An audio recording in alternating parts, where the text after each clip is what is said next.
Good morning, Boston, and Happy New Year.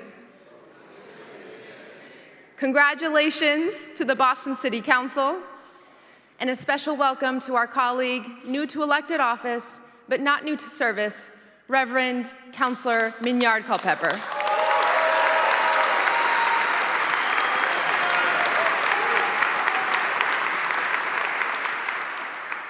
To all our counselors, thank you for your faith in our city and your dedication to service as we strive to uphold the values on which our nation was founded. When you take your oath of office in the most acoustically perfect concert hall in America, the words ring with a special weight. Boston Symphony Hall was the first concert hall in the world to be designed by renowned architects and a Harvard physics professor who invented a formula to design this space with the perfect reverberation time, 1.9 seconds. Every angle and every surface, every statue tucked in every nook reflects that uniquely Boston blend of science and the arts to serve the public good. Thank you to our hosts at the BSO for sharing this beautiful venue with us and for opening your doors to all the children of Boston as partners in our Boston Families Days program.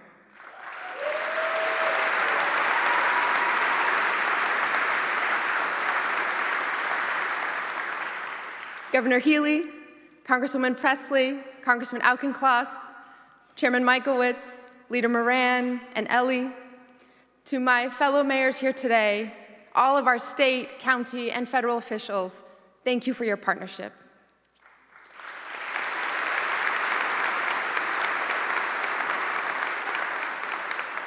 To our city workers, thank you for making everything we do possible.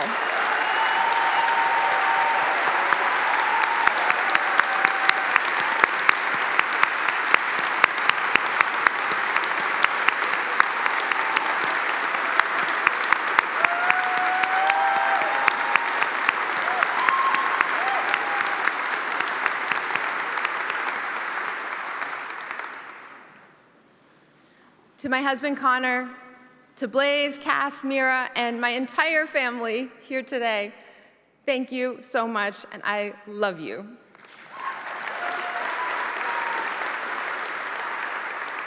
And to the people of Boston, thank you for the honor of continuing our work together. Thank you for choosing to be a city that doesn't settle or fold, for believing that a better world is possible, and working together to build it no matter what stands in our way.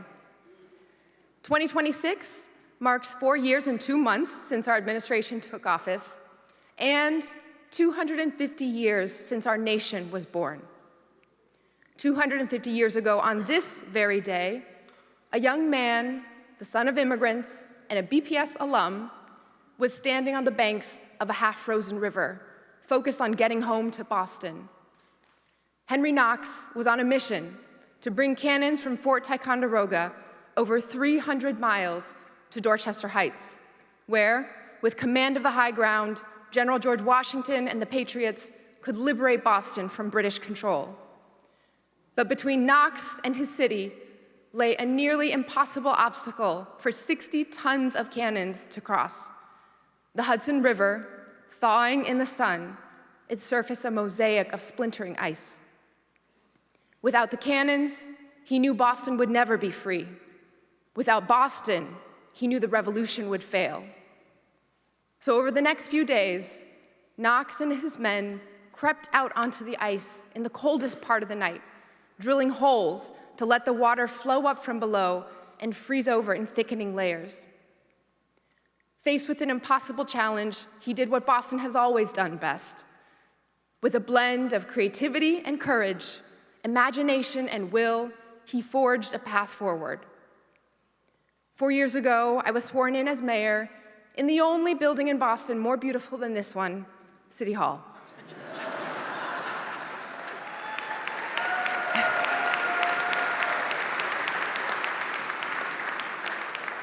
It was a much smaller gathering.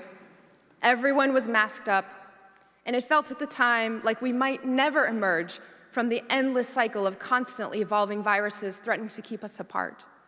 Still, we had hope Because in Boston, we know obstacles are opportunities to go beyond old ways of thinking, to innovate, and set a standard for the world to meet. For nearly 4 centuries, Boston has been the center of American innovation and progress, the place where revolutionary ideas get their start, where the impossible is overcome with creativity and courage, imagination and will.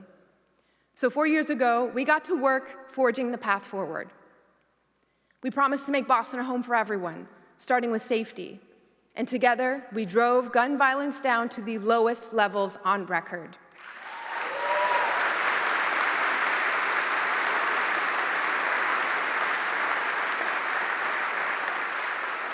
We refuse to accept the broken status quo at Mass and Cass, coordinating a citywide response to permanently end encampments and connect thousands of people to recovery.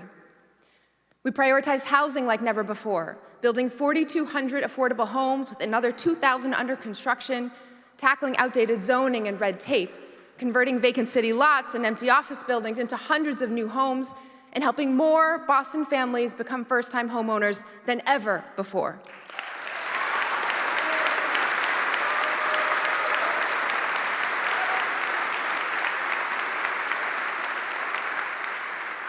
We expanded Boston Pre-K to serve 5,000 families and helped 200 new child care providers open their doors to our littlest learners. We taught more than 20,000 kids how to swim and ride bikes, expanded youth sports citywide, and made museums and performances free for every Boston kid and their family.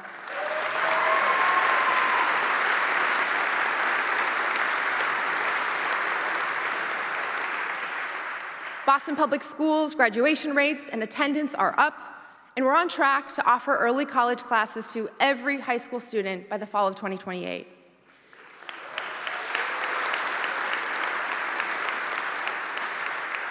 We saved residents and businesses more than $230 million on energy bills, cut our retail vacancy rate nearly in half compared to 2 years ago, and made 3 bus routes fare-free.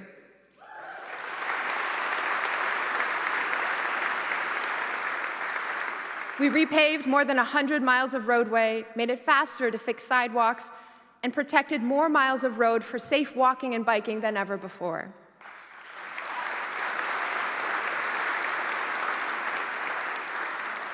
We've seen how much is possible because of how far we've pushed forward together. And we need to keep pushing. Because right now, in some ways, the world feels helplessly stuck. Like we know what problems need fixing, but we've lost faith that we can fix them. Today, the forces we face aren't British troops on the Common or ships in our harbor, but they demand no less ingenuity. Isolation, polarization, and misinformation are fraying our connection to trust, truth, and each other. Core industries are losing workers to competitors overseas. And against this backdrop, the federal government is taking aim at the ways we take care of each other.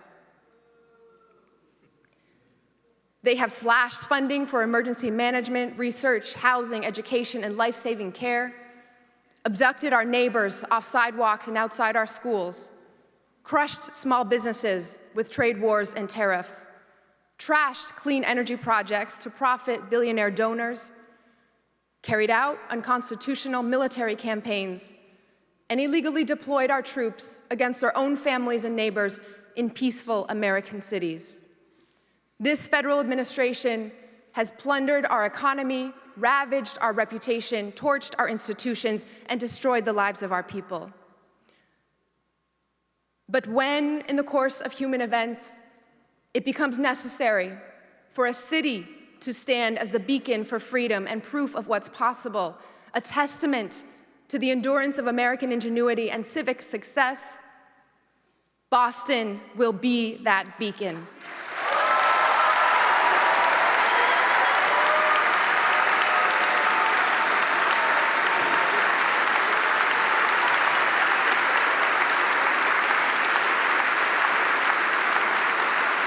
That's right.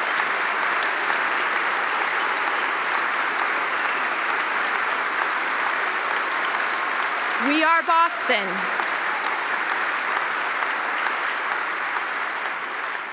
And we will not appease or abet any threat to our city. And we will not wait for permission to build the world our families deserve. Over the next 4 years, Boston will be the proof that the nation we fought for is possible.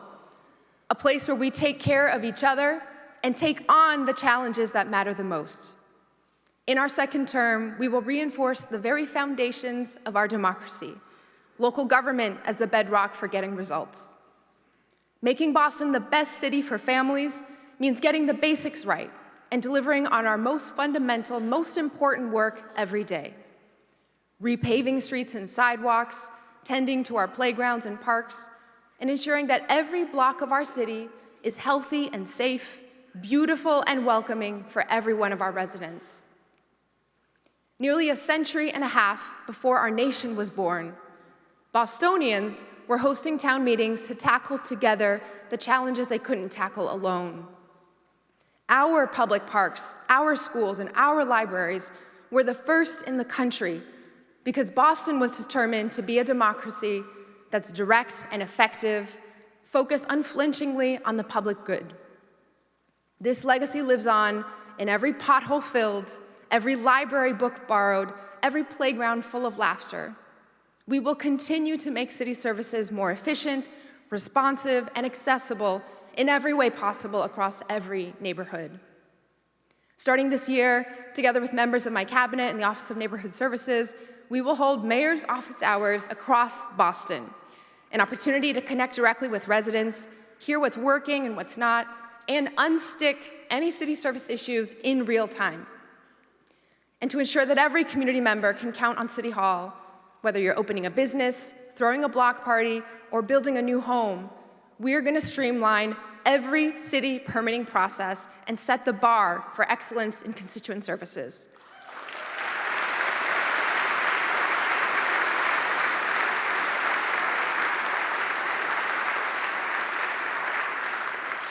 In this second term, on that foundation of excellence, we will build the country's oldest public school district into the best, so that BPS is the first choice for all of our families.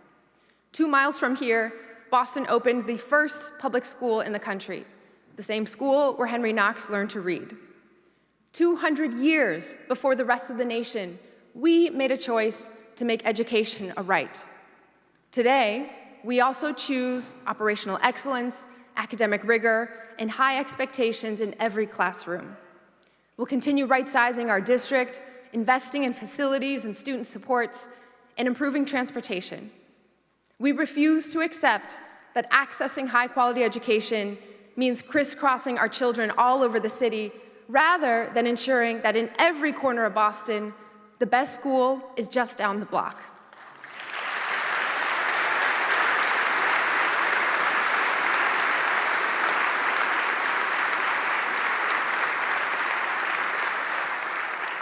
I'm looking at our Boston School Committee members. We will revisit school assignment to be simpler and more predictable, reduce time students spend on the bus, and reinvest in advanced coursework, arts, and athletics. And because learning shouldn't be confined to the first and last bell, with our community partners, we will offer quality before and after school program available and accessible at every BPS school by the start of the 2027 school year.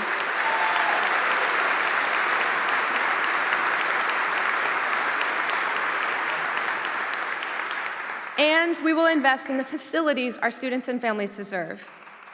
Just last month, the Massachusetts School Building Authority selected BPS to start the process for a full rebuild at Madison Park Technical Vocational High School.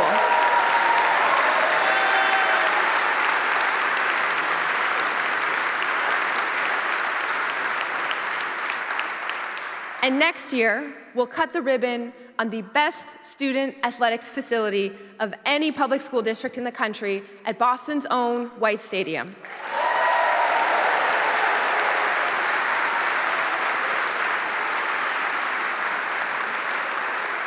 With partnerships across every sector of the city focused on our schools, we will build reliable pathways to student success and make it our mission to get every last detail right for our BPS communities.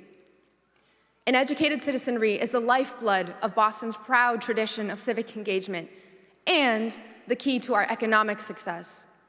And in this moment, we must continue to secure our sources of economic prosperity and defend the engines that drive innovation all across America. We will fiercely defend our universities, our hospitals, and our life sciences and innovation sector so they keep generating the breakthroughs that drive the progress our city is known for and that our country needs.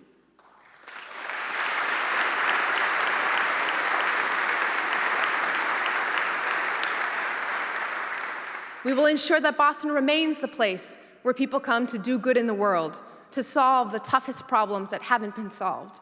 We'll work smarter and harder to recruit the scientists and companies curing diseases like cancer and Alzheimer's, harness clean energy, and improve lives all over the world. We'll partner with higher education and industry to nurture and benefit from the innovation that will reshape the future, from robotics to climate tech. Together, we will prepare workers for emerging technology to expand their opportunities rather than be replaced. We'll use our infrastructure investments and purchasing power to make our communities resilient against rising seas and stronger storms, and power our city with cleaner, more affordable energy. We'll expand careers in green industries, including the construction trades, building operations, facilities management, stormwater infrastructure, horticulture, and engineering. And for our city to flourish, Bostonians must be able to grow up and grow old here.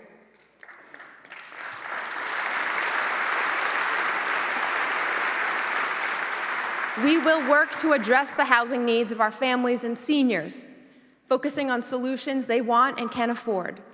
Over the next 4 years, we'll continue inventing new ways to use public planning, public finance, and public land to create the homes our residents need, because we know that housing is a public good.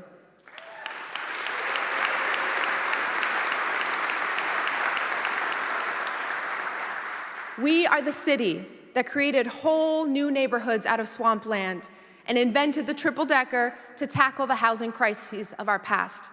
We will not be defeated by the affordability crisis of the present. Together, we'll deliver the best city services to all of our residents, set the standard for public education, and build an economy that will thrive for another 2.5 centuries. If we can invent America, then we can be the city that forges the path forward in this moment.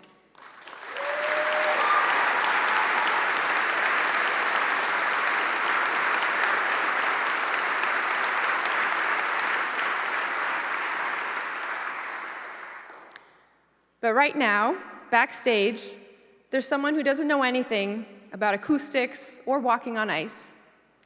In fact, she's just barely learning to walk. But here with me this morning, on this very stage, she took one wobbly step, then another, then looked up and laughed. They weren't her very first steps, but they were her first in a little while. Unlike her older brothers, who couldn't wait to go from wobbling to walking and running, Mira decided that after taking her first 2 steps and then a tumble a month ago, she wasn't sure she wanted to do it ever again. But this morning, on this stage, she chose to try again, knowing she might fall. 250 years ago, Henry Knox didn't charge onto the ice of the Hudson. He wrote a letter to Washington explaining the challenge he faced. He took a moment to gather himself and reflect, but he didn't wait for certainty either. With creativity and courage, imagination and will, he forged a path and pressed on, knowing the ice might not hold. Mira doesn't know about Knox or the physics that explain why her laughter this morning hung in this hall like a bell. She doesn't know that every March in Boston, we celebrate Evacuation Day here because Knox was creative and brave, because he dared to find a way forward, and because the ice held. But some part of her already knows that progress takes courage, the willingness to take that next step when the ground isn't certain. Every one of us, from our earliest days, is living proof that last month's impossible can become this morning's milestones. That if we are only willing to try, with a little help from each other, we can build the future our families deserve.